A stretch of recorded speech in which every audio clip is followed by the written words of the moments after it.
$78. That's all Emma Carter had left when the blizzard hit the Colorado mountains that December night. She stood behind the bar of Mountain Star Inn, counting crumpled bills by lamplight. A foreclosure notice sat next to her.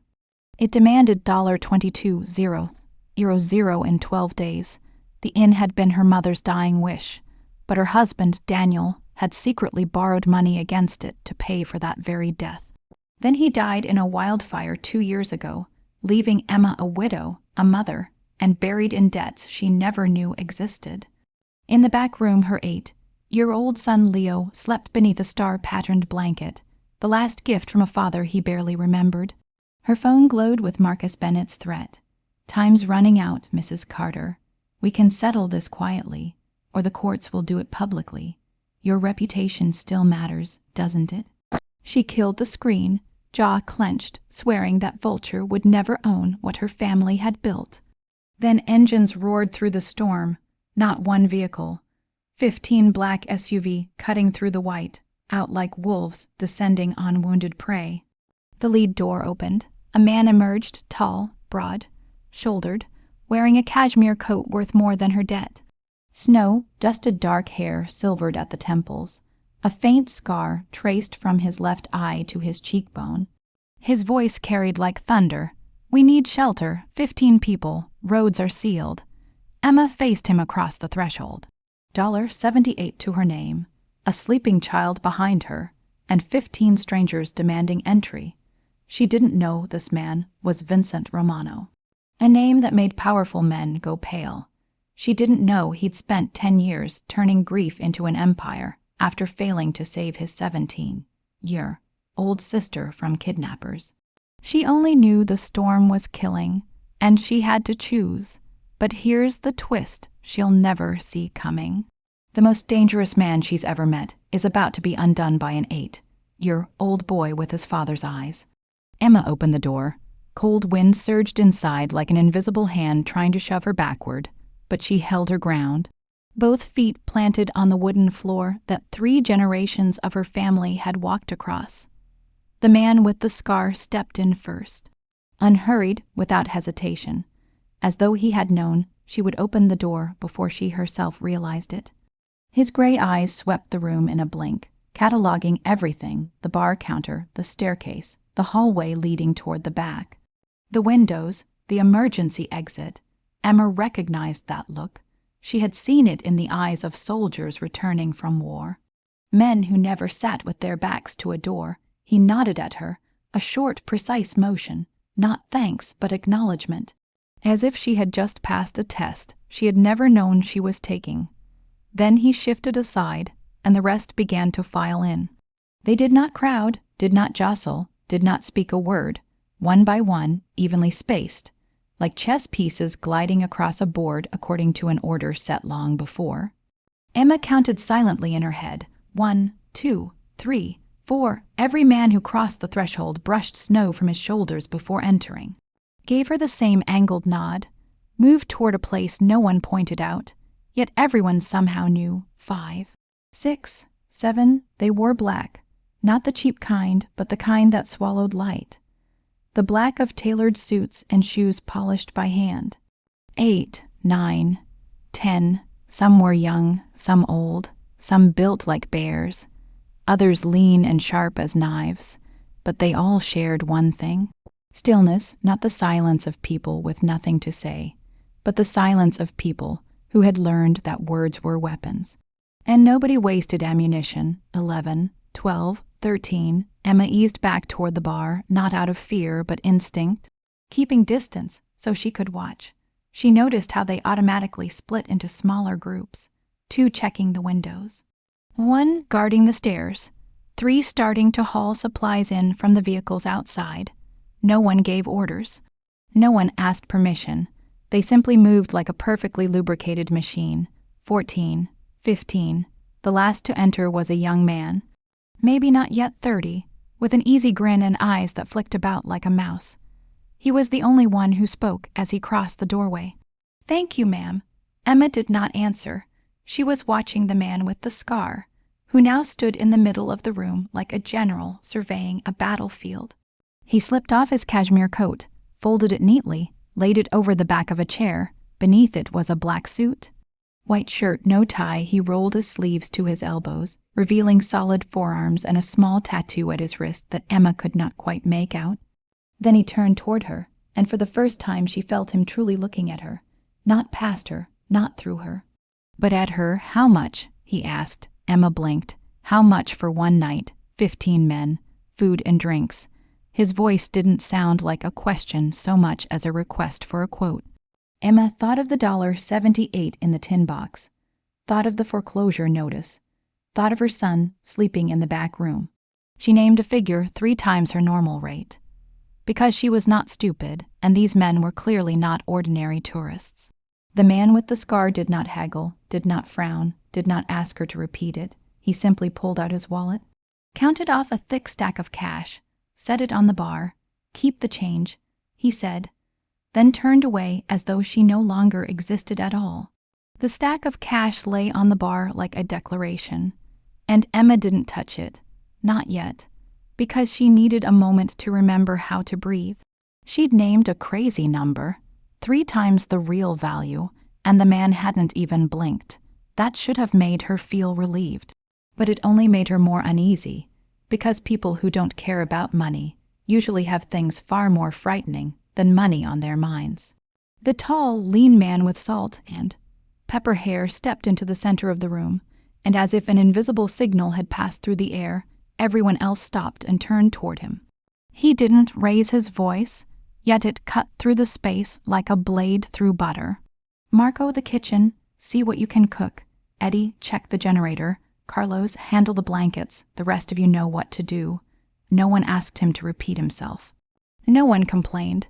They just moved, and Emma stood there watching her common room turn into a military encampment in less than 5 minutes. A heavy, set man with unexpectedly nimble hands walked toward her, a gentle smile on his round face. "Ma'am, I'm Marco. May I see your kitchen?" Emma nodded and led him toward the back. The kitchen of Mountain Star Inn wasn't large, and the refrigerator was almost empty, holding only a few eggs, a piece of cheese hardened at the edges, half a bunch of wilted greens, and some bacon she'd planned to save for Leo's breakfast. Marco opened the fridge and checked each shelf, and Emma waited for him to complain about the scarcity, but he only nodded like an artist assessing his materials. "It'll do," he said. "Do you have flour and onions?" Emma pointed toward the dry pantry, and Marco began to work, his hands moving with the confidence of a man who'd spent his entire life in kitchens. She returned to the main room, and the sight before her made her stop short. They'd transformed the space completely. The sofa had been pushed into a corner, clearing the center of the room. Blankets were stacked into neat piles. One man was bringing the fireplace back to life. Another was checking the windows, making sure there were no gaps for the wind to slip through. And in the farthest corner of the room, where the shadows were thickest, Vincent Romano sat in the old armchair that had once been her mother's favorite. He wasn't doing anything at all, not helping, not giving orders, just sitting there, one leg crossed over the other, fingers tapping lightly against the armrest, watching. Emma felt his gaze like a physical presence, heavy and impossible to ignore. She tried not to look his way as she stepped to the bar to put the money away. But when she bent down, she realized she'd made a mistake. The foreclosure notice was still there, right beside the tin box of savings, with the figure of $22, 0 printed in bold like a death sentence. She hurriedly folded the paper and shoved it into her apron pocket. But when she looked up, she met Vincent's eyes, cutting through the darkness. He'd seen it. She knew he'd seen it because something shifted in those gray eyes. A flicker of understanding, or maybe calculation. Emma held her breath, waiting for him to say something, to ask something, but Vincent only turned away, his attention returning to the room and to his men, as if the paper in her pocket didn't exist at all. And somehow, his silence was more frightening than any question could have been. It was 3:00 in the morning, and Emma still couldn't sleep. She sat behind the bar, listening to the steady breathing of 15 men scattered across the common room, trying to convince herself she wasn't insane for opening the door to them. Marco had cooked a pot of soup from her meager supplies, and somehow it tasted better than anything she'd ever made in that kitchen. They ate in silence, cleaned everything thoroughly, then drifted off to find places to sleep without anyone needing to tell them where to go. Now the room lay submerged in darkness, lit only by the firelight dancing across the ceiling and the wind still howling outside. Emma was about to stand and go check on Leo when she heard small footsteps on the wooden floor. Her heart tightened. She turned and saw her son standing at the end of the hallway, eyes squinting against the light, arms wrapped around a pillow with stars on it. "Mom," Leo's voice was thick with sleep. "There are too many people. I can't sleep." Emma started toward him to take him back to his room. When she realized Leo wasn't looking at her, he was staring into the dark corner of the room where Vincent Romano still sat in the armchair, eyes open and alert as if sleep had never crossed his mind. Emma wanted to call her son back, wanted to pull Leo away from the gaze of that dangerous man. But her feet felt nailed to the floor as the boy began walking toward Vincent. "Leo," she called softly. But he didn't turn. Vincent watched the child approach, his face unreadable. When Leo stopped less than a step away, Emma held her breath. Then something she hadn't expected happened. Vincent Romano, the man every large hardened figure in the room obeyed without question, slowly rose from the chair and dropped to one knee, lowering himself to the eye level of the 8-year-old boy. "Hello there," he said, his voice deep but no longer cold the way it had been with Emma. "Are you the innkeeper's son?" Leo nodded, his wide eyes fixed on Vincent's face. "My name's Leo. Who are you?" "I'm V." Leo tilted his head, and Emma saw her son staring at the scar on Vincent's face. She wanted to remind him that staring was rude, but she couldn't make herself speak. "Does it hurt there?" Leo lifted his hand, his small finger pointing toward the scar without touching it. A silence stretched out. Emma saw Vincent's shoulders tense, saw his jaw tighten. She was ready to rush forward and pull her son away if she had to. But then Vincent answered, his voice so soft she almost missed it. "A long time ago. It doesn't hurt anymore." Leo nodded solemnly, serious like a little old man. "It hurts for me too. When my dad died." Emma felt as if someone had punched her in the chest. She wanted to run to her son, wanted to cover her ears so she wouldn't hear another word, but she stood frozen, her eyes burning. "My mom says the pain doesn't go away," Leo went on, his small voice carrying through the quiet room. "But it gets smaller a little every day until you can carry it without falling down." Vincent didn't speak. He just looked at the child, and Emma saw something shift on that sharp-edged face. Not a smile, not tears, but a small crack in the ice he'd built around himself. "Your mother's right," Vincent finally said, and his voice was gentler than anything Emma had ever heard from him, as if this child had found the key to a door she hadn't known existed. Leo smiled, the first smile Emma had seen on her son's lips since the storm began. "I like you. You don't talk as much as other grown-ups." Then the boy turned away, ran back to Emma as if the conversation were finished, wrapped his arms around her legs and yawned deeply. "I'm sleepy. Can you take me back to bed?" Emma bent down and lifted her son into her arms, her eyes meeting Vincent's across the room. He was still kneeling on the floor, watching them, and in that moment, Emma didn't see a predator anymore. She saw a man who had lost something precious and had just been reminded of it by an 8-year-old child with his father's eyes. Morning came, but the light was only a pale gray streak cutting through the snow that still raged outside the windows. The storm showed no sign of stopping, and Emma began to wonder whether nature itself was conspiring to keep these strange guests trapped inside her home. She stood behind the bar making coffee, trying to pretend this was an ordinary morning, even though nothing was ordinary about 15 unfamiliar men occupying her common room. Marco had been up since early dawn, once again turning the last scraps of food into breakfast, and the smell of fried eggs and toasted bread filled the air. Leo sat at the corner of the dining table across from Eddie, the young man with the easy smile from the night before. They were playing cards, and her son's laughter rang out for the first time in weeks.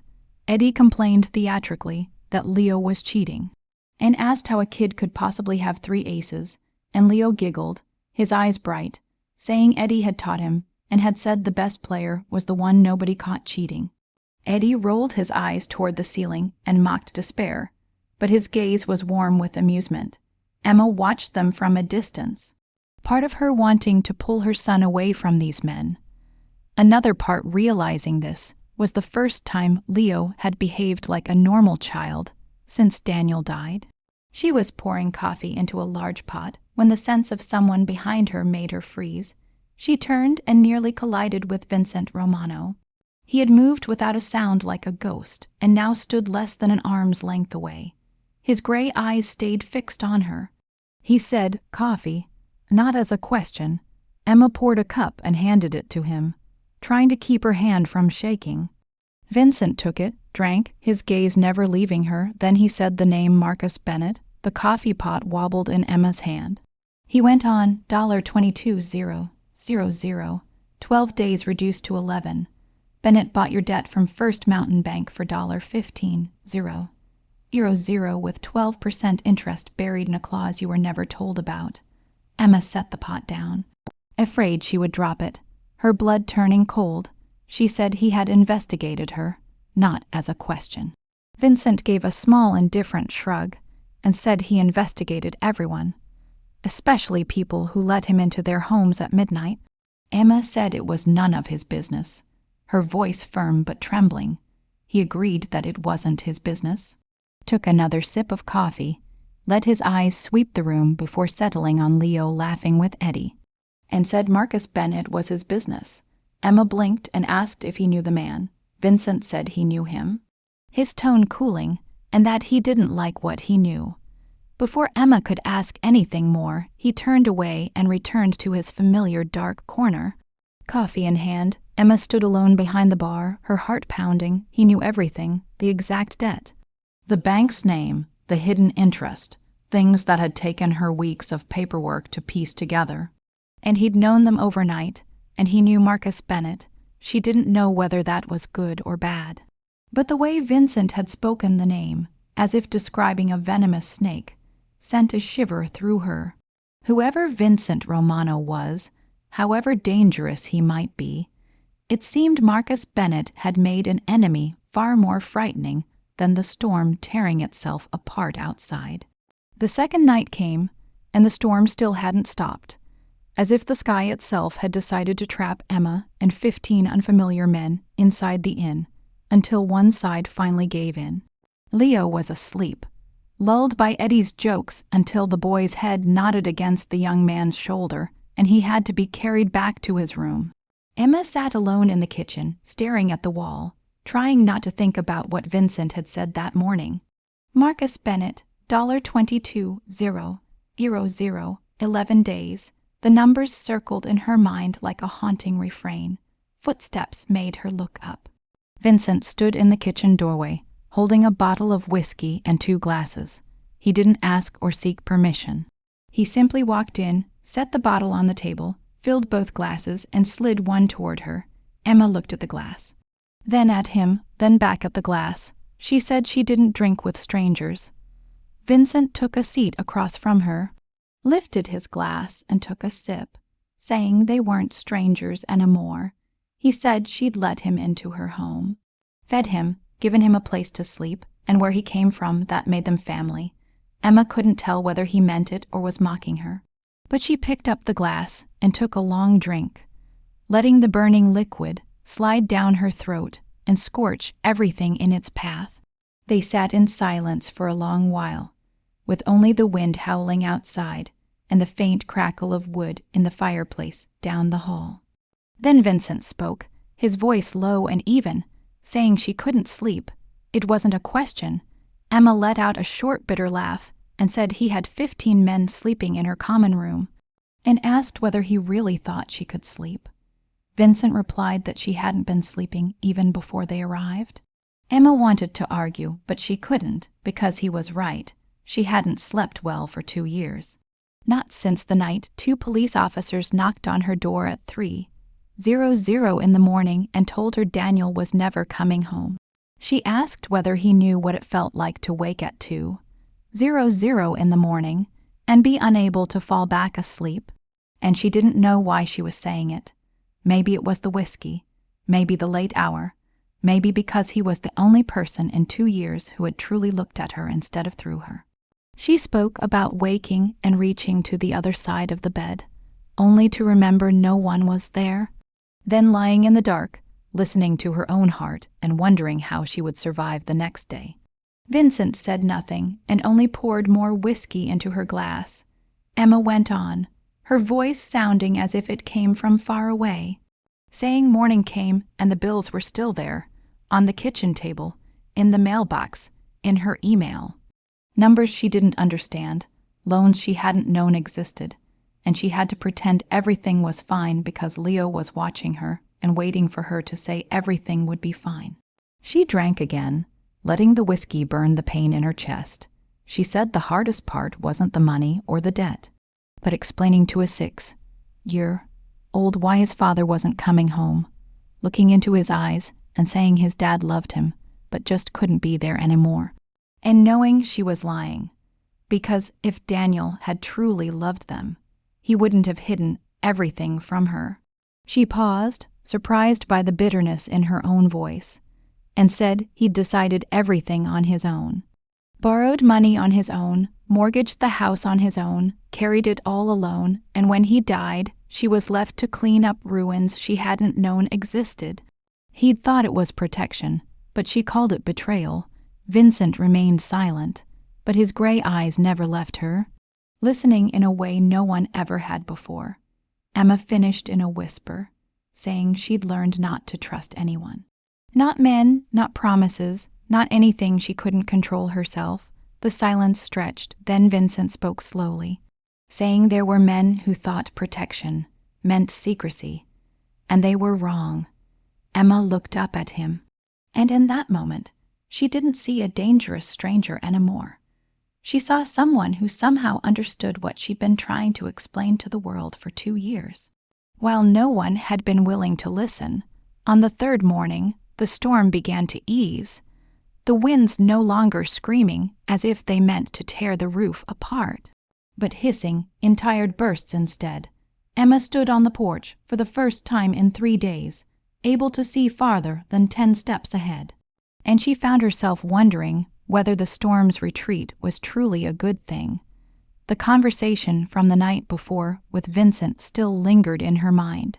Like the aftertaste of whiskey, warm and dangerous at the same time, she'd said too much, revealed too much to a man she knew nothing about beyond his name and the scar on his face. The sound of footsteps crunching over snow made her turn.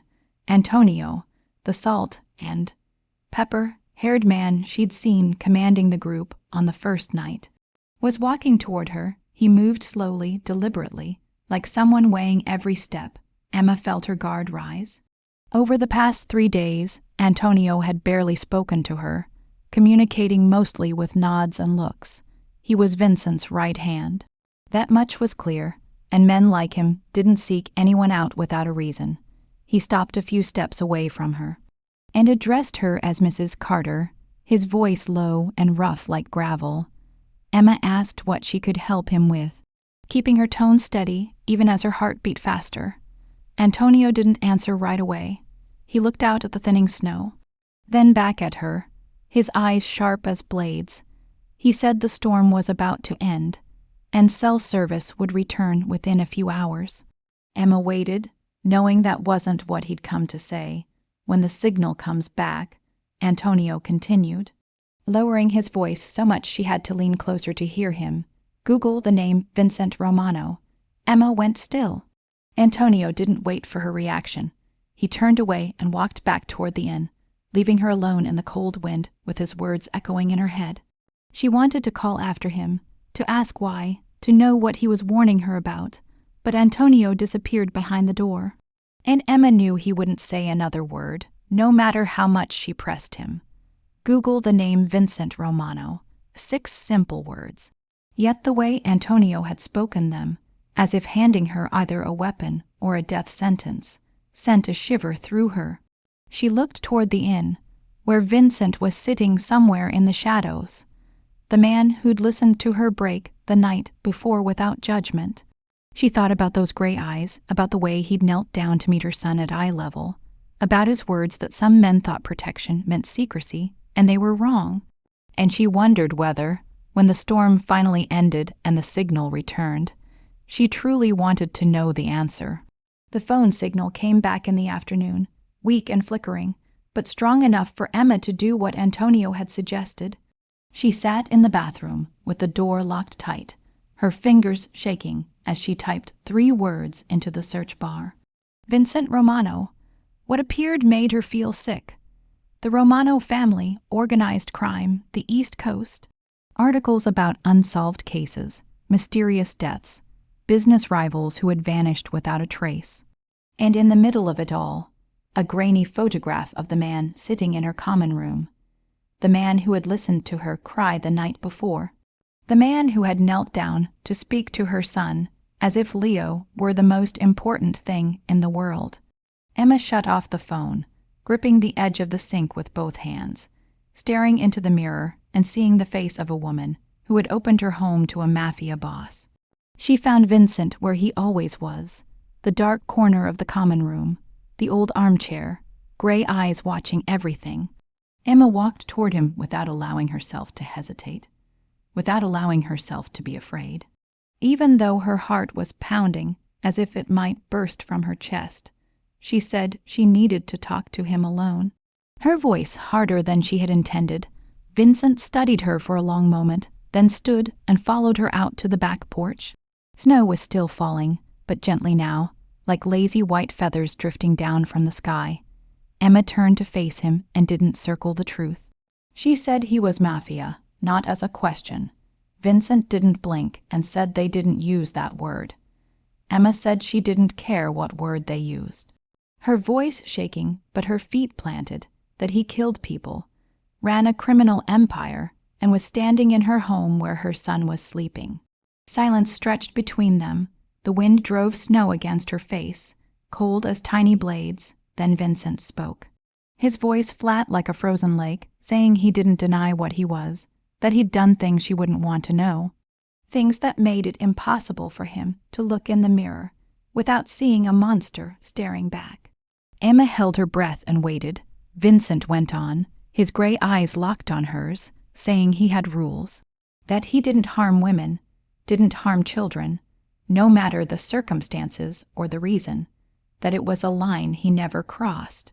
He stepped 1 pace closer, and Emma had to fight the instinct to step back. He said he kept his word, that when he said he would do something, he did it, and when he said he wouldn't, he didn't, that this was how he survived in his world.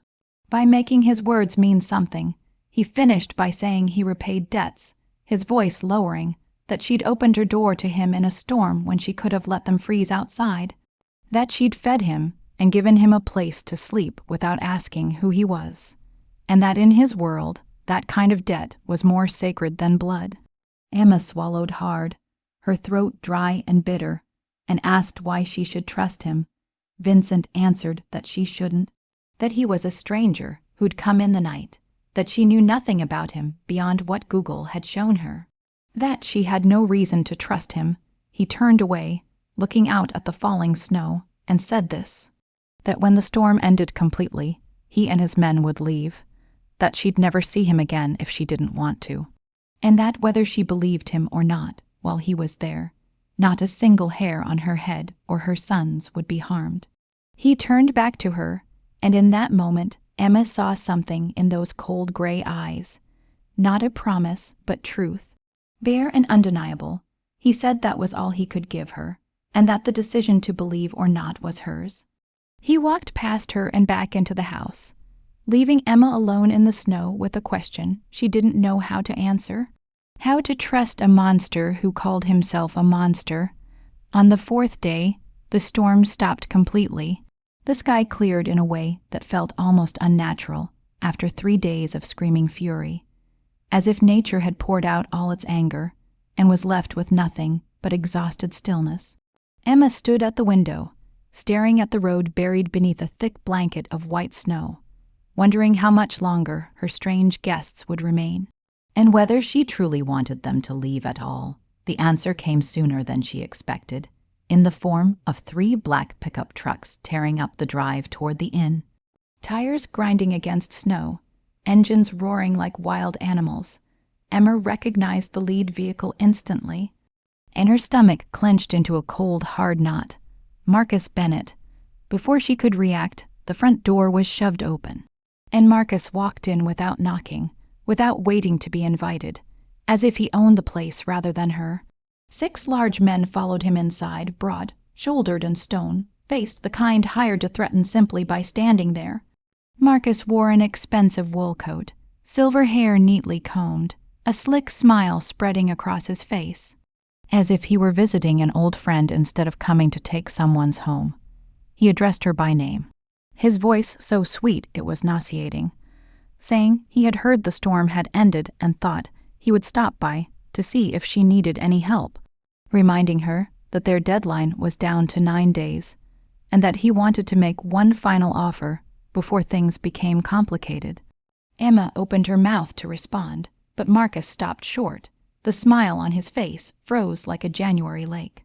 His eyes swept the room, and Emma watched the color drain from his face as he realized he hadn't walked into an empty house. 15 men were scattered throughout the common room, some seated, some standing, all of them already turned toward the door the moment Marcus entered. They didn't move or speak, but something in the air shifted, as if the temperature had dropped 10 degrees all at once. And in the dark corner of the room, Vincent Romano slowly rose to his feet. He didn't hurry and didn't waste a single motion. He simply stood, stepped into the light, and let his presence speak for him. Marcus went pale, not metaphorically, but truly pale, as if all the blood had drained from his skin. He spoke Vincent's name, his voice dropping into a rough rasp. Vincent didn't answer right away. He walked to the center of the room, placing himself between Marcus and Emma, as naturally as if that was where he belonged, then inclined his head in a small, almost polite nod. He addressed Bennett by name, remarking that he had heard Ben. It was doing business in Colorado and causing trouble for a friend of his. The word friend made Marcus blink. He looked at Emma, then at Vincent, then back at Emma, as if he couldn't comprehend how a woman he saw as easy prey could be connected to one of the most feared names on the East Coast. Marcus tried to steady his voice and said it was just business, that she owed him money, and it was a legal matter that had nothing to do with Vincent. Vincent replied that she was the homeowner who had given him shelter during the storm, and that in his culture, that mattered. Then asked Bennett whether hospitality meant anything in his culture, or whether he only believed in forcing widows out of their homes. Marcus swallowed hard, his throat working as if he were forcing down a stone. He said she had 9 days left, and that if she couldn't pay, the courts would decide that it was the law. Vincent repeated the word law and smiled, a smile colder than the storm that had just passed, saying he was very good with the law, and even better with what existed beyond it. He tilted his head, gray eyes cutting straight into Marcus like twin blades, and told him he should leave before Vincent decided his presence was an insult that required repayment. Marcus looked as if he wanted to say something. Emma saw it in the way his lips twitched and his hands clenched and released. But in the end, he only turned and hurried toward the door, the 6 men who had entered so aggressively trailing after him like dogs with their tails tucked. At the threshold, Marcus stopped and looked back at Emma, telling her it wasn't over, trying to sound threatening, but failing so badly his voice shook enough to make Emma almost feel pity. Then he vanished into the cold light outside, and only then did Emma realize she'd been holding her breath the entire time. Marcus hadn't even stepped over the threshold when he turned back, as if the humiliation he'd just suffered had burned away the last scrap of pride and turned it into reckless stupidity. He stared straight at Emma, ignoring Vincent as though the man didn't exist, and his voice cut through the room sharp as a blade. He told her to think carefully, that in 9 days she and the boy would be out on the street, that no one in town would rent to her with her credit history, and asked whether she wanted her son growing up in a car, whether she wanted him knowing his mother was the woman who lost their home because she didn't know how to manage money. Emma felt as if she'd been slapped, not because of the threat. She'd heard plenty like it over the past 2 years. But because he dared to mention Leo, dared to use her son as a weapon, she opened her mouth to respond when a voice interrupted. Small but so steady the entire room froze. "You're not allowed to speak to my mother like that." Emma turned, and her heart nearly stopped. Leo stood at the end of the hallway, still in his star-patterned pajamas. Hair tousled from sleep, but his eyes, the same color as Daniel's, were lit with something Emma had never seen before. The boy stepped forward, walking past 15 men standing like statues, past Vincent, who watched him with an unreadable expression, and stopped between his mother and Marcus Bennett, 8 years old, small, and not afraid at all. Marcus scoffed, the sound dry and contemptuous, remarking that Emma was letting a child come out to defend her, saying this was adult business, and telling the boy to go back to his room before he heard things he shouldn't. Leo didn't move. He looked up at Marcus. His chin lifted because the man was 3 times his height, but there wasn't a trace of fear in his eyes. He said his dad taught him that strong people protected those weaker than them, not people who bullied them. Marcus blinked, clearly not expecting a child to answer back, and muttered that Leo's father should have taught him to watch his mouth. Leo replied that his dad wasn't here anymore, his voice steady and unshaken, but that he remembered what his dad taught him. He said his dad told him money didn't make people strong. Money was just money, that strong people were the ones who stood back up when they fell, who didn't give up when things were hard, who protected their family no matter what happened.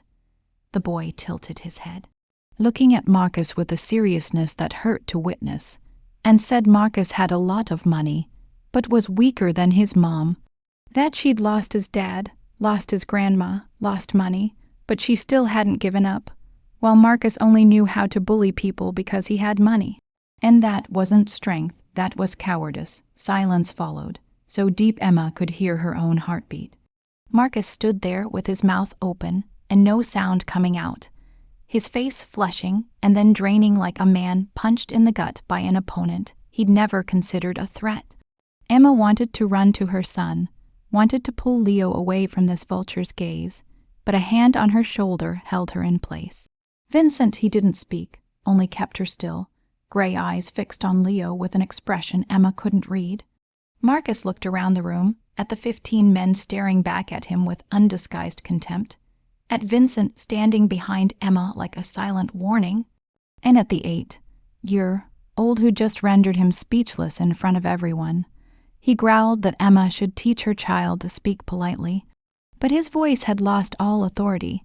Emma replied that her son was speaking the truth, and this time her voice didn't shake, and told Marcus he should leave immediately. Marcus looked like he wanted to say more. She saw it in the way his jaw clenched and his eyes flared. But then he only turned and walked out, his hired men trailing after him like scolded dogs. When the door finally closed, Emma dropped to her knees and wrapped Leo in her arms, feeling him tremble violently, because no matter how brave he'd been, he was still just an 8-year-old child who'd faced down a grown man. She whispered that he'd done so well and that she was proud of him, her eyes burning, and over Leo's shoulder she saw Vincent watching them, his gray eyes holding something she'd never seen before, not coldness, not calculation, but pain deep and old. As if the boy had just reopened a wound Vincent had believed had healed long ago. That night, after Leo had fallen into a deep sleep and the inn sank into silence except for the soft wind brushing the roof, Emma found Vincent standing alone on the back porch, staring out into a moonless dark. He didn't turn when she stepped outside, but she knew he was aware of her presence because this man seemed to know everything around him at all times. She stood beside him in silence for a long while, both of them facing the darkness, until Vincent finally spoke, his voice low and distant, as if it were coming from somewhere deep inside him. He said the boy reminded him of his sister.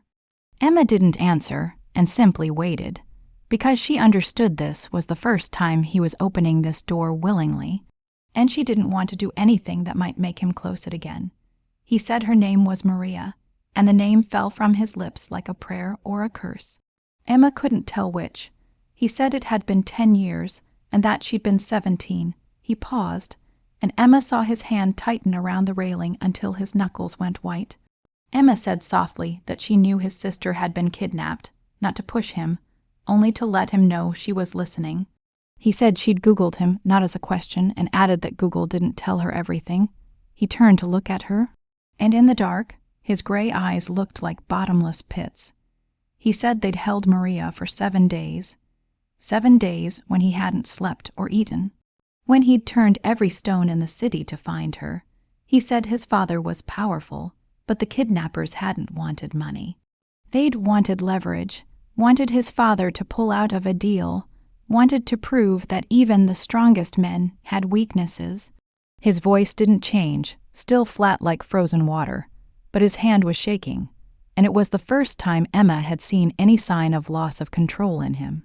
He said that on the 7th day, one of his men had found a lead, an abandoned warehouse on the edge of the city where no one thought to look, and that he'd gone there with everything he had and everyone he had.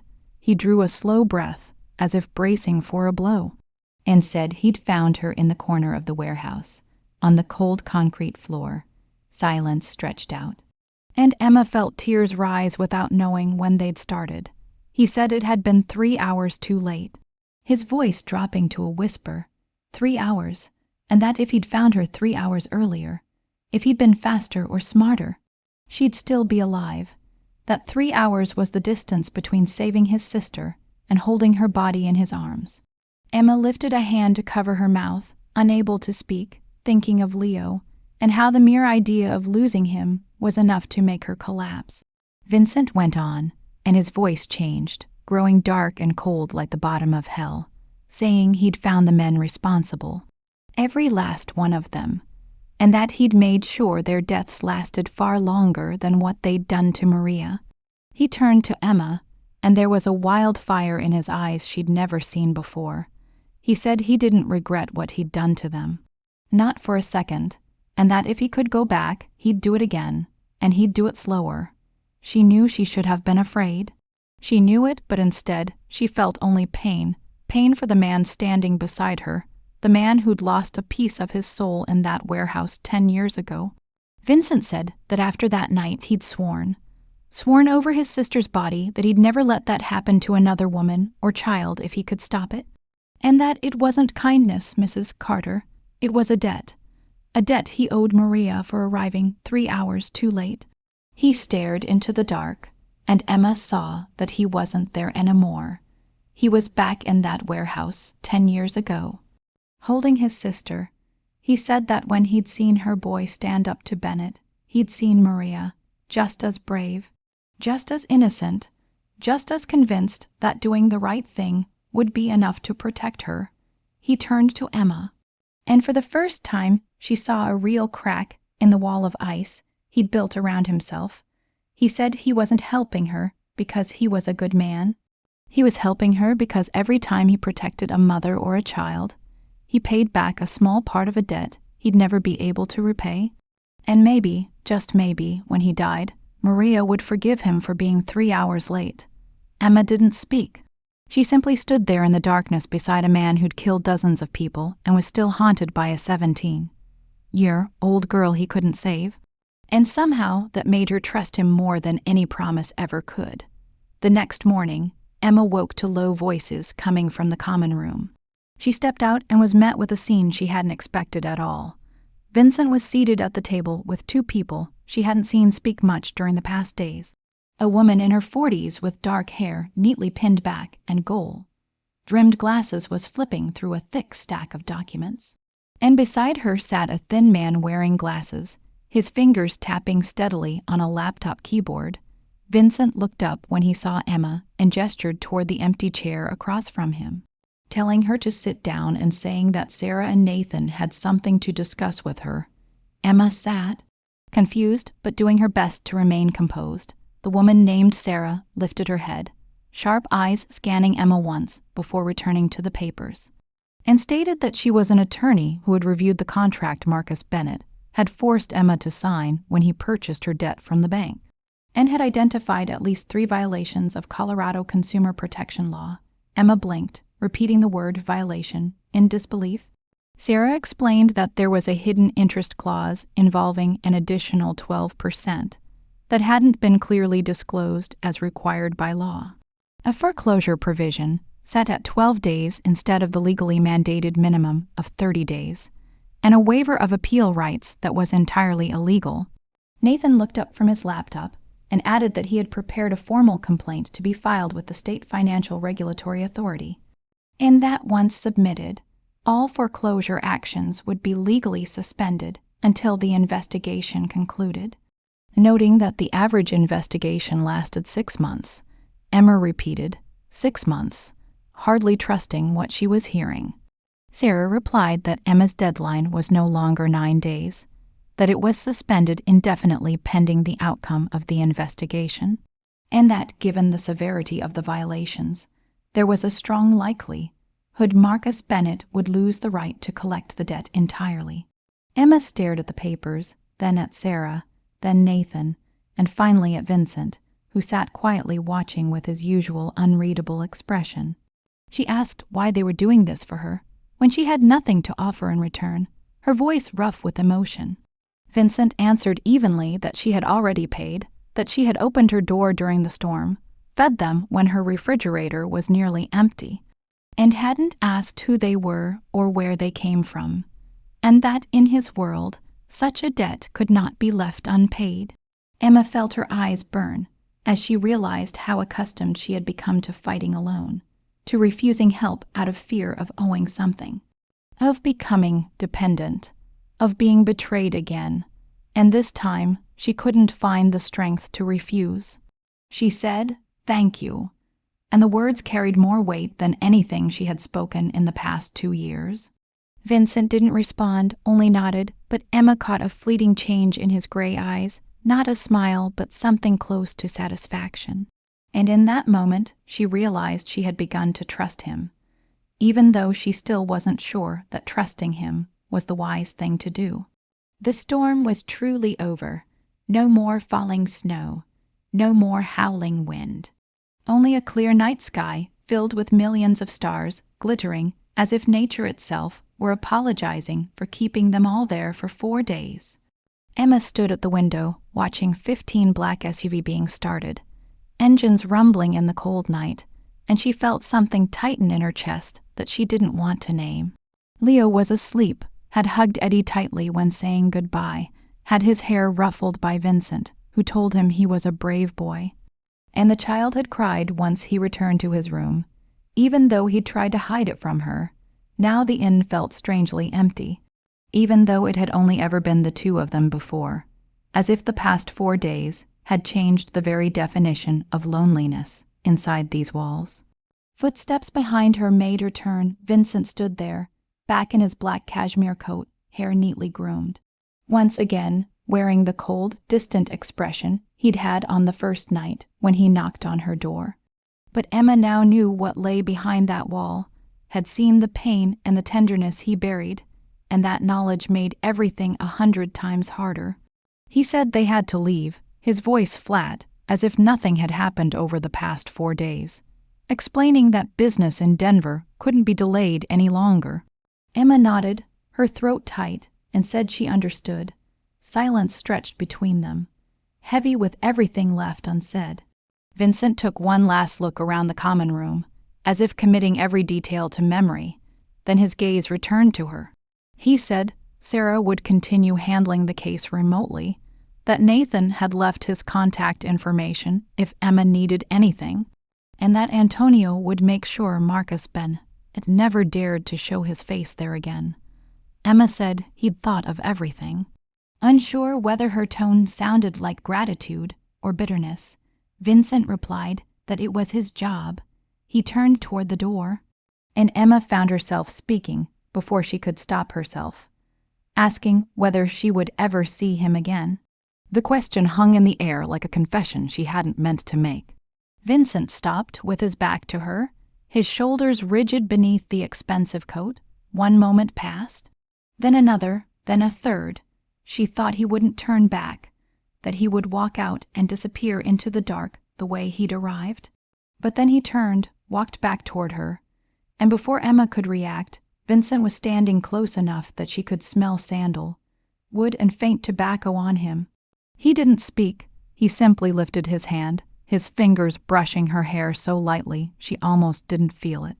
Then he bent down and pressed his lips to her forehead, a kiss as light as a butterfly's wing, warm and painful at the same time.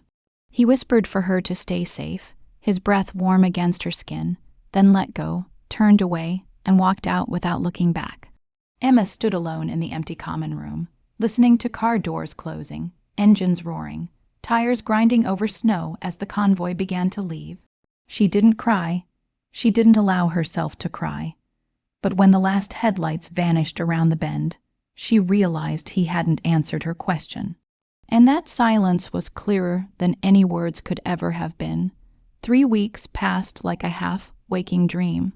The inn was still standing. The deadline was still suspended thanks to Sarah's complaint. And Emma still woke every morning with an emptiness she didn't want to admit had anything to do with the man who had vanished into the dark 3 weeks earlier. Leo asked about Uncle V a few times during the first week, then stopped when he realized his mother had no answers. Life returned to normal, or at least something that resembled normal, until that night. Emma jolted awake at 2:00 in the morning. Not because of a sound, but because of a smell. Smoke, thick and biting, seeped through the window frame and dragged her out of restless sleep. She sprang from the bed, her heart pounding like a war drum, the instinct of a woman who had lost her husband to fire throwing her into panic before thought could catch up. Through the bedroom window, she saw it. The woodshed behind the inn was burning, flames licking the night sky like red tongues. Emma ran into Leo's room, shook him awake, pulled him from the bed while he was still groggy and frightened. He asked what was wrong. She told him to get outside now. She pushed Leo through the front door, made sure he was safe and far from the fire, then ran around the back with the fire extinguisher.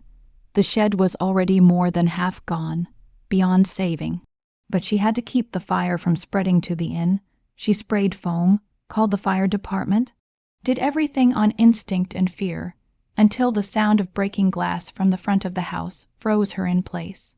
Leo, she ran back around front and saw her son standing motionless on the porch, staring at something on the ground. A burlap sack lay amid shattered glass from the living room window, and from its opening, something orange and furry protruded. Emma's heart clenched as she understood. Patches. The small orange cat Leo had rescued when it was a discarded bundle behind the inn 2 years earlier. The cat that curled up on his bed every night. The cat that had been Leo's only friend during the darkest days after Daniel died. Emma pulled Leo back, covered his eyes, but it was too late. He had already seen. He whispered Patches, his voice small and shaking, asking why Patches was there and why Patches wasn't moving. Emma held her son tightly, turned his face into her chest so he couldn't see anymore. She looked at the sack and saw a white piece of paper pinned inside, the handwriting crude but sharp as a blade. The deadline can be delayed, accidents can't. Next time it won't be the cat. Emma felt the blood in her veins turn to ice. Marcus Bennett. She knew it was him, as surely as she knew the sun rose in the east, even without proof.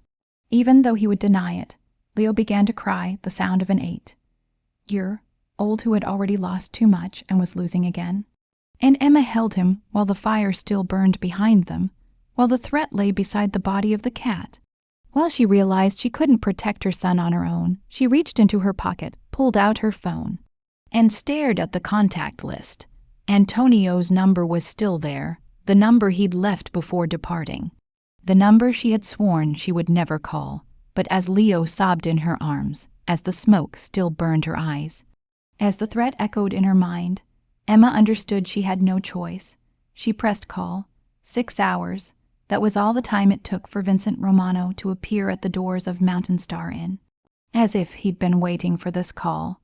As if the distance between Denver and here didn't exist the moment she needed him. Emma stood at the window, watching 2 black SUVs tear into the yard, tires grinding over the ash left behind by last night's fire. And she felt something break open in her chest, not fear, but a relief she didn't want to name. Vincent stepped out of the lead vehicle first, and even from this distance, she could see the change in him. This wasn't the man who'd kissed her forehead and disappeared into the dark 3 weeks ago. This was something else, something more dangerous, colder, like a predator that had just caught the scent of blood. 5 men followed him, and Emma understood immediately that this wasn't the same group as before. These weren't 15 bodies meant to occupy space. These were 5 men chosen with care, men whose eyes carried death even before they spoke. Antonio was among them. And when his gaze swept over the burned remains of the woodshed, Emma saw his jaw tighten. Vincent entered the inn without knocking, without waiting to be invited, as if he owned the place and always had. He stood in the center of the common room, gray eyes taking in everything, the shattered window covered with a tarp, the scorched mark on the wall where sparks had reached. And in the corner, Leo curled into himself on the sofa, eyes red and swollen, clutching Patches's pillow where the cat used to sleep. Vincent's gaze lingered on the boy for a single heartbeat, and Emma saw something dangerous flash through those gray eyes before he turned to her. He told her to tell him everything.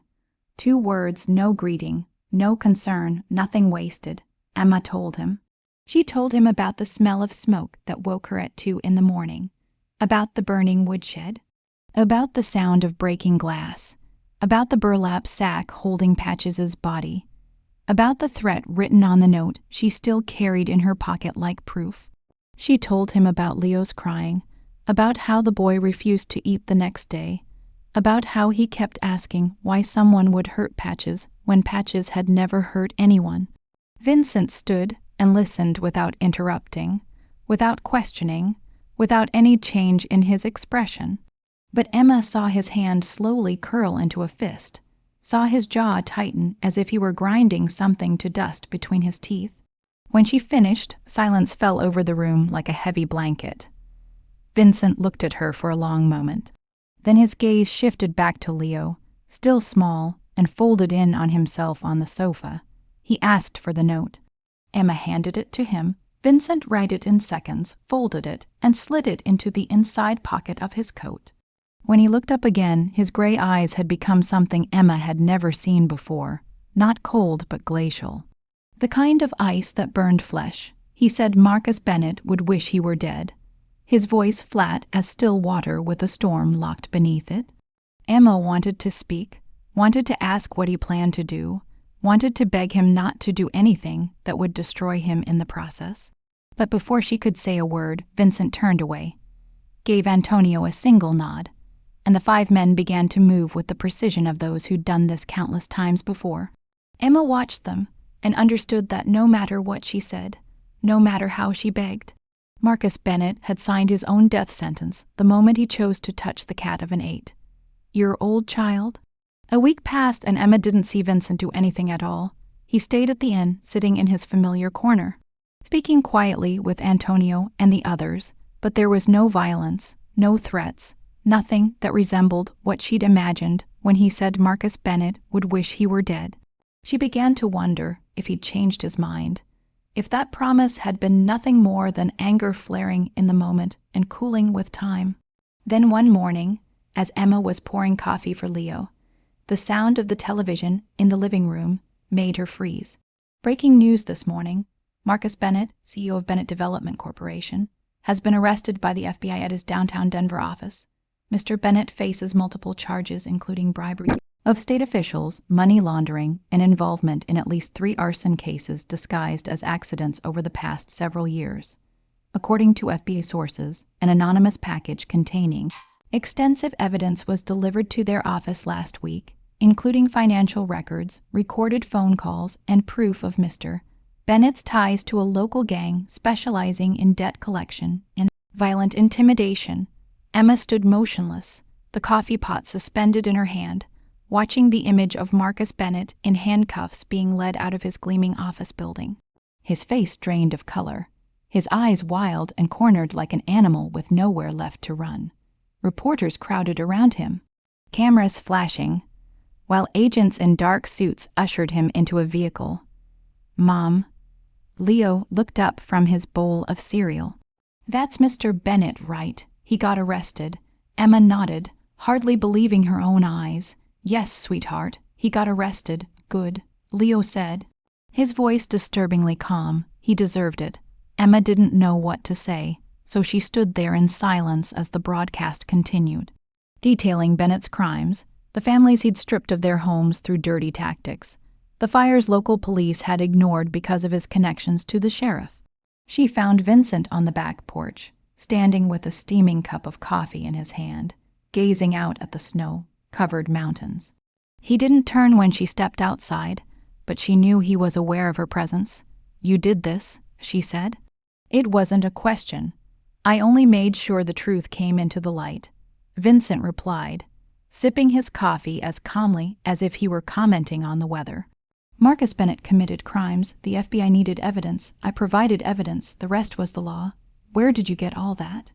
"Everyone has secrets, Miss Carter. Ben, it wasn't an exception. He was greedy, careless, and he believed money could buy silence. He was wrong." Emma stood beside him, staring in the same direction, though she didn't really see the mountains. She saw Marcus Bennett in handcuffs, and wondered whether she should feel satisfied or afraid.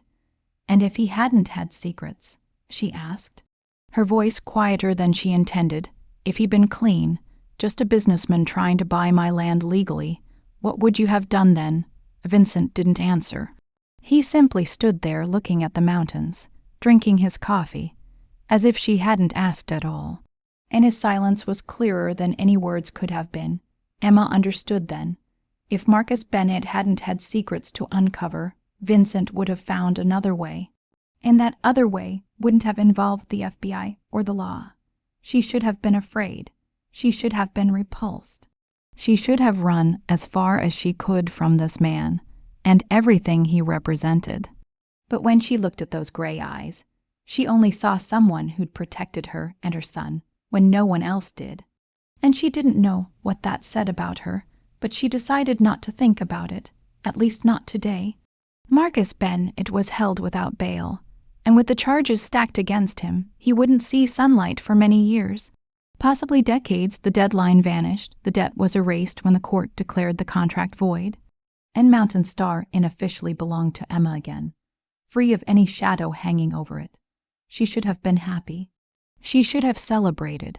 But that night, after Leo had fallen asleep and the inn settled into silence, Emma went to find Vincent with a decision that had been burning inside her for days.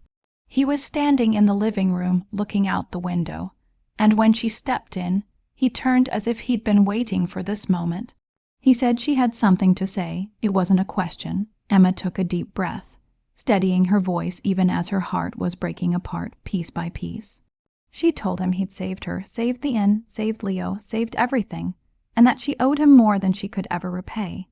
He told her she didn't owe him anything. She asked him to let her finish, and he did.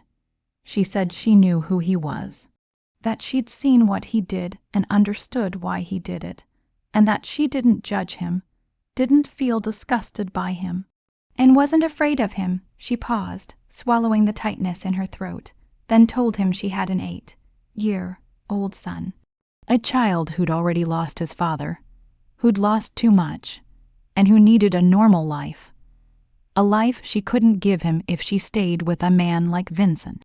He said nothing, only watched her with unreadable gray eyes. She told him she couldn't love someone like him, and each word fell from her mouth like a heavy stone, not because he was bad, but because she wasn't strong enough to live in his world, not strong enough to watch him walk out the door every day and wonder if he'd come back.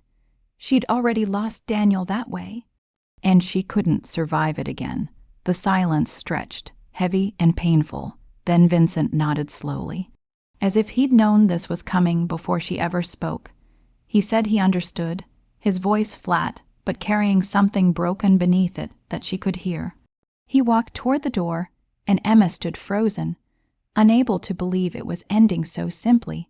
At the threshold, Vincent stopped and looked back at her one last time. He told her that if she ever needed him, he'd come, whether she wanted him to or not, no matter how much time had passed.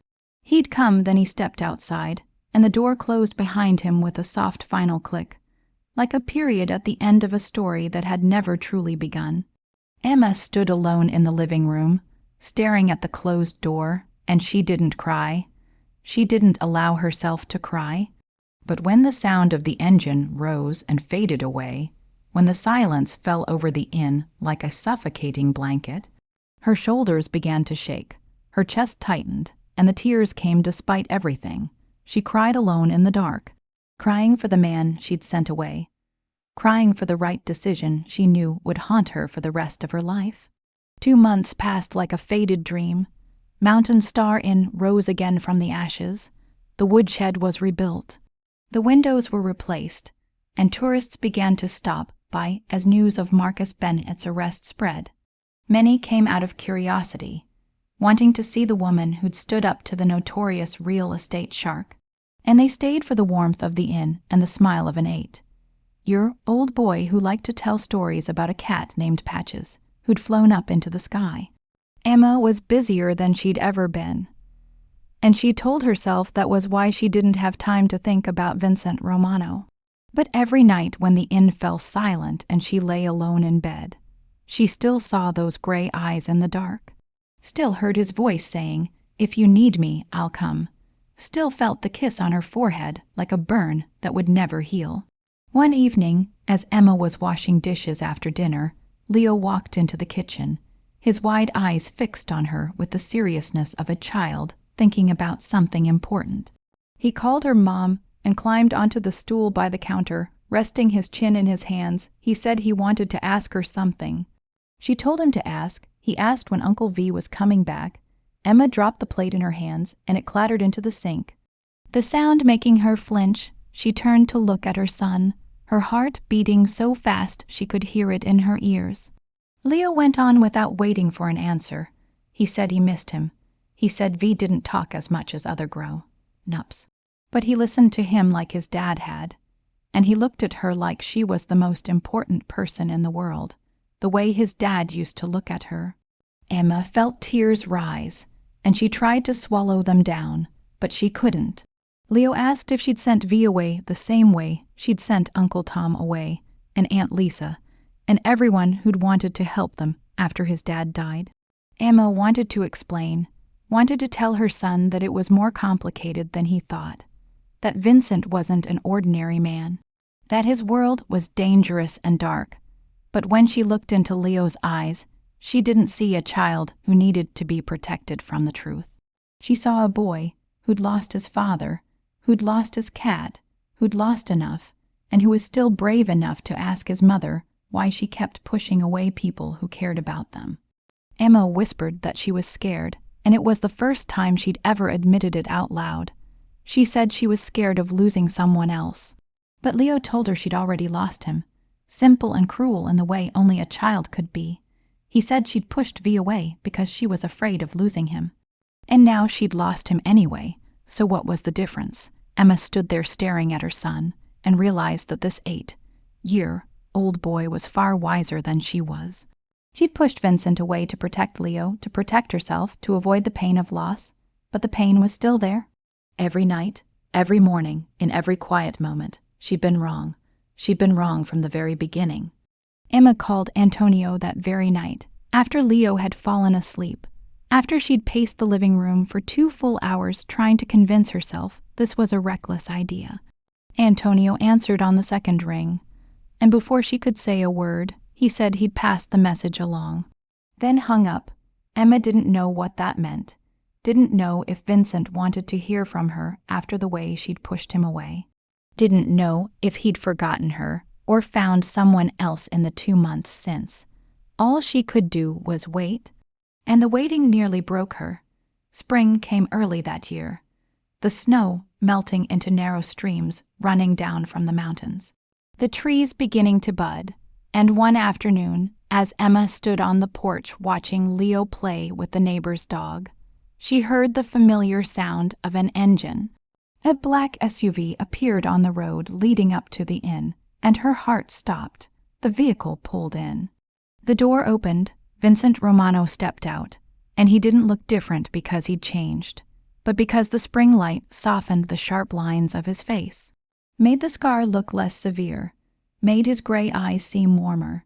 He wore a brown leather jacket instead of black cashmere, and he carried a suitcase in his hand. Leo reacted first, sprinting toward Vincent like a fired bullet, and Emma watched him drop to one knee and catch the boy in his arms, holding Leo close with a strength that made her want to cry and laugh at the same time. Leo shouted his name, wrapping his small arms around Vincent's neck, saying he'd known he'd come back, and that he'd told his mom. Vincent looked up at Emma over Leo's shoulder, a question in his gray eyes. She stepped down from the porch, her legs trembling, her heart racing, and stopped in front of him as he stood. Leo still clinging to his hand. Vincent said she'd called and he'd come, his voice careful like he was walking on thin ice. Emma glanced at the suitcase and asked if he was staying. He said that depended on her. Silence stretched between them, filled only by the spring breeze and Leo chattering about the neighbor's dog he wanted to adopt. Then Vincent spoke, his voice low and serious, telling her he needed her to understand one thing before she decided, that he couldn't change who he was, that he'd always be Vincent Romano with everything that name carried, that there would always be danger, always darkness, always parts of his life she shouldn't know. Emma looked at him, at the scar on his cheek, at the gray eyes that had haunted her dreams for 2 months, and she didn't see a monster. She saw the man who'd knelt to speak to her son at 3:00 in the morning, who'd listened to her cry without judgment, who'd destroyed her enemy without asking her to beg. She told Leo to go inside and get Uncle V some water, her eyes never leaving Vincent. The boy reluctantly let go and ran inside, and Emma stepped closer, close enough to see every detail of the scar. She raised her hand slowly, giving him time to stop her if he wanted to. But he didn't. Her fingers touched the scar, traced its line gently from his eye to his cheekbone, and she felt him tremble beneath her touch. A small, uncontrollable reaction. She whispered that she didn't need him to change, that she'd seen who he was. All of him, and she'd still called him back, that she didn't need a perfect man. She just needed him here. Vincent took her hand and placed it over his chest, where his heart was beating hard beneath the leather jacket. He said he'd be here, and it was a promise, an oath, everything she needed to hear as long as she allowed it. From the window, Leo watched with a glass of water in his hand, and he smiled, the first bright smile Emma had seen on her son's face since the day Daniel died. 1 year later, Mountain Star Inn no longer existed, at least not by that name. The old wooden sign had been replaced with a new one carved with a star encircled by steel, and beneath it the name Iron Haven, along with a slogan Leo had thought of himself, a place where every road leads home. The inn had been repaired and expanded, not with Vincent's money because Emma had firmly refused, but with revenue from the growing flow of tourists and a legitimate loan Sarah had helped arrange at the lowest possible interest rate. Emma wanted to stand on her own feet, wanted to prove she could do this herself, and Vincent respected that in a way Daniel never had. He didn't live at the inn, not officially, because his work was still in Denver, still in a world Emma didn't ask about. And he didn't explain, but every weekend, the sound of a black SUV engine rolled up the road to Iron Haven, and Leo would sprint outside like a fired bullet to greet his Uncle V. They didn't marry. Emma wasn't ready for that. And Vincent didn't push, but they shared an unspoken agreement that he was part of her life, and she was the place he returned to when the outside world grew too cold. Leo was 9 now, taller, stronger, no longer the little boy curled beneath a star blanket crying for his father. He had a new companion, a blue-eyed husky named Storm, that Vincent had brought to help ease the pain of losing Patches. And the two were inseparable. Leo's drawings covered the inn walls, crayon pictures carefully framed, and among them was one Emma looked at every day. 3 figures standing in front of a house with a star on its roof. A brown-haired woman, a boy with a dog, and a tall man with a scar on his cheek, and beneath it Leo had written in uneven childish letters, "My family, one spring afternoon, golden sunlight streaming through the windows while Leo played with Storm in the yard." Vincent sat beside Emma in the living room, the same place he'd first sat more than a year earlier. On the night of the snowstorm, when she'd had $78 and a foreclosure notice, he looked around at the transformed room, at Leo's drawings, at the Iron Haven sign on the wall, then turned to her and asked in a low, warm voice if she regretted it. Opening the door for him that night, Emma thought of everything that had followed that fateful storm, of Marcus Bennett and his threats, of the cat in the canvas bag, of nights she'd cried alone, of the time she'd pushed Vincent away only to call him back. She thought of Leo, a boy who now knew how to truly smile again, who trusted grown-ups once more, who understood that some men stayed instead of leaving. And she thought of Vincent, a man with blood on his hands and a heart still capable of love, a man who taught her that sometimes guardian angels came disguised as devils. She told him no, turning to him with all the certainty she possessed. No, never. It was the best decision she'd ever made. Vincent said nothing, only pulled her into his arms, and Emma rested her head against his chest, listening to the steady rhythm of his heart. Outside, Leo laughed as Storm jumped up to lick his face. The afternoon sun warmed the room, and in that moment everything was perfect. The storm had passed long ago, and from its ashes something new had grown, imperfect, not completely safe, but real and enough, because sometimes life doesn't give us what we want. It gives us what we need. And sometimes the most dangerous strangers are the very ones who save us. Emma and Vincent's story had come to an end, but the lessons within it remained, lessons about courage, about daring to open the door to the unknown despite fear, lessons about forgiveness, about seeing the true human beneath hardened armor, lessons about family. That family isn't always bound by blood, but by those who choose to stay when the storm arrives. And above all, a lesson about the power of choice. That every day we choose between fear and trust, between closing ourselves off and opening our hearts, between letting go and loving. Anyway, Emma chose to open the door on a night of snow and wind, and that choice changed her life forever. And what about you? How did this story make you feel? Have you ever stood before a difficult choice, forced to decide between fear and trust, between safety and possibility? Because we all face these moments. The moments when a stranger appears at our door, not always literally. Sometimes it's an opportunity we're afraid to take. Sometimes it's a person we're scared to trust. Sometimes it's a new beginning that requires letting go of the past. Emma had $78 and a choice. She could have kept that door closed, kept herself and Leo safe behind locked walls. And she would have lost everything, the inn, her home, her future, but more than that, she would have lost the chance to heal, to let someone see her pain, to accept help without shame, to teach her son that strength isn't about doing everything alone.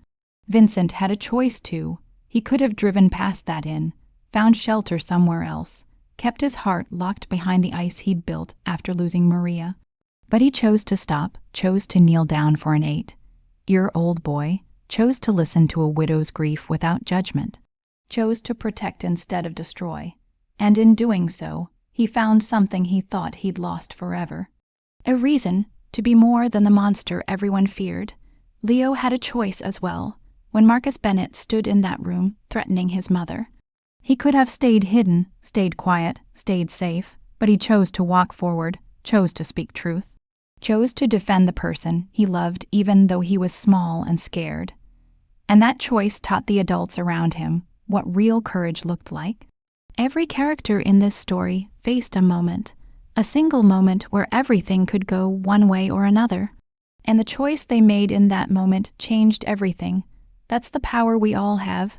Not the power to control the storms that come. Not the power to prevent loss or pain, but the power to choose how we respond. To choose whether we open the door or keep it closed. To choose whether we trust or hide.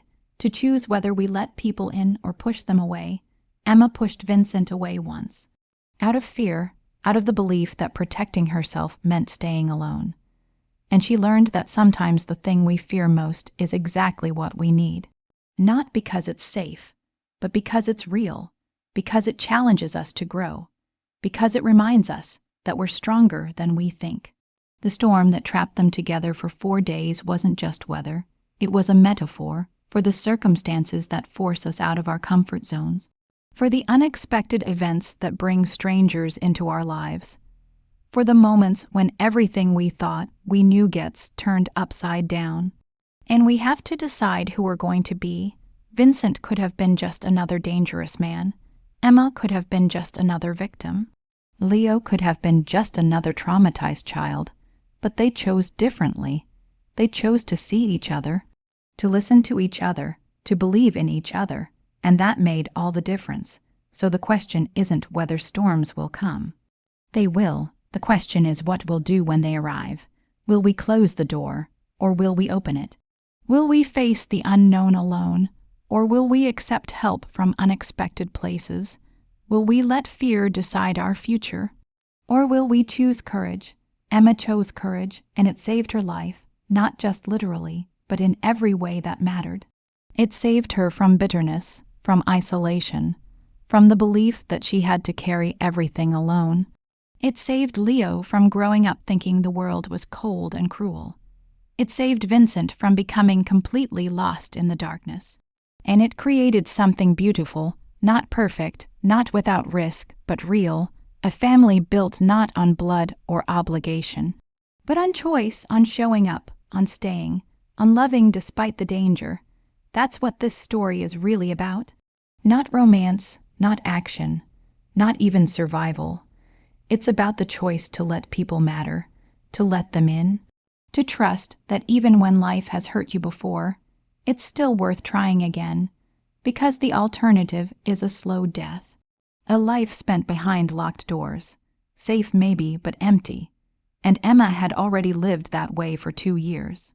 She knew what that emptiness felt like, and when Vincent appeared at her door, she had to choose safety or possibility, fear or hope, the past or the future, and she chose the future, not perfectly, not without mistakes. She pushed him away once before calling him back, but she kept choosing, kept trying, kept opening the door.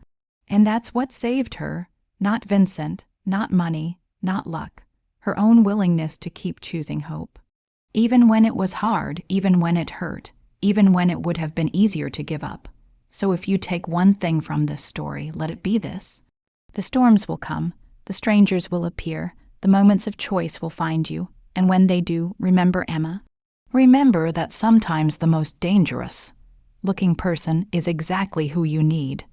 Remember that strength isn't about doing everything alone. Remember that asking for help isn't weakness. Remember that your children are watching, learning from your choices, discovering what courage looks like by watching you. Remember that the past doesn't have to define the future. That betrayal doesn't mean everyone will betray you. That loss doesn't mean you'll lose everything. That pain doesn't have to be permanent. Remember that you get to choose. Every single day, in every single moment. You get to choose fear or trust, isolation or connection, closing the door or opening it, and whatever you choose will shape not just your life, but the lives of everyone around you. Emma's choice to open that door rippled outward. It changed Leo's entire childhood. It changed Vincent's path. It changed the outcome for every family Marcus Bennett would have destroyed. One choice, one door, one moment of courage. And everything changed. That's the power you have too. Not to control everything, not to guarantee safety, not to prevent all pain, but to choose, to decide what kind of person you want to be, what kind of life you want to live, what kind of example you want to set. And when you make that choice from a place of courage instead of fear, amazing things become possible. Things you never imagined, people you never expected, futures you never dreamed of, all because you opened the door. So open it, whatever door is in front of you right now, whatever opportunity scares you, whatever person you're afraid to trust. Whatever new beginning requires letting go of the past, open it, not recklessly, not without wisdom, but with courage, with hope, with the belief that you deserve more than a life spent hiding, because you do. You deserve connection, you deserve help, you deserve people who show up, you deserve second chances. You deserve to heal, and sometimes healing looks like a dangerous stranger in a snowstorm. Sometimes it looks like accepting help you didn't ask for. Sometimes it looks like letting your guard down. Sometimes it looks like trusting when every part of you says not to. And sometimes, just sometimes, that leap of faith leads you exactly where you need to be. Not to a perfect life, but to a real one, a life with people who stay, who show up, who keep their promises, who kneel down to meet your children at eye level, who listen to your pain without trying to fix it, who protect without controlling, who love without demanding. That's what Emma found, not by playing it safe, but by opening the door, and that's what's waiting for you too. If you're brave enough to let it in, so be brave, open the door and see what happens. You might be surprised. You might be scared. You might be changed forever, but you won't be alone anymore. And sometimes that's all we really need. Not someone to save us, but someone to stand beside us while we save ourselves. That's the real lesson here. Emma saved herself. Vincent just gave her the space to do it. Leo gave her the reason. Sarah and Nathan gave her the tools. Antonio gave her the warning, but Emma made the choices, every single one, and those choices built the life she wanted. One decision at a time, one open door at a time, one moment of courage at a time, until the storm passed. And the sun came out and she looked around at what she'd built. Iron Haven, a place where every road leads home. Not just for guests, but for her, for Leo, for Vincent, for everyone who needed a place to belong, and it all started with $78 and a choice. To open the door or keep it closed, she opened it, and everything changed. What will you do when your storm comes? When your stranger appears, when your moment arrives? Will you open the door, or will you let fear decide? The choice is yours. It always has been, and it always will be. Choose wisely, choose bravely, choose hope, and see where it leads. You might just find your own Iron Haven, your own family, your own second chance. All because you were brave enough to open the door.